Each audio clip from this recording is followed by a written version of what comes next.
दादरा नगर हवेली आणि दीव दमण या केंद्रशासित प्रदेशातील निर्मित व विक्रीस असलेल्या विदेशी मद्यसाठ्याची महाराष्ट्र राज्यात अवैधरित्या होत असलेल्या वाहतुकीविरोधात कारवाई.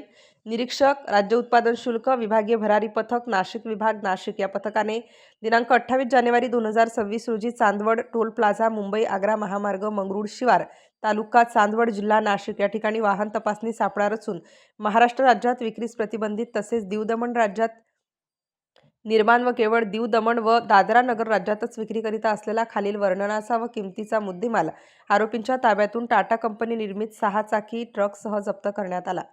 परराज्यातील विदेशी मद्य 397 बॉक्स, परराज्यातील तीव्र बियर 127 बॉक्स.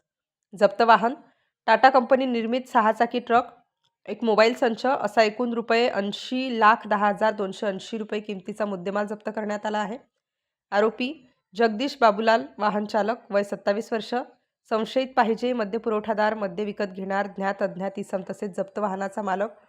सदर कारवाई विभागीय भरारी पथकाचे निरीक्षक प्रकाश गौडा, दुय्यम निरीक्षक किरण धिंदडे, राहुल मोडक, सहाय्यक दुय्यम निरीक्षक किरण गांगुर्डे, जवान सर्वश्री युवराज रतवेकर, महेश सातपुते, राहुल पवार, विलास कुवर, महिला जवान सुनीता महाजन यांनी यशस्वीरित्या पार पाडली.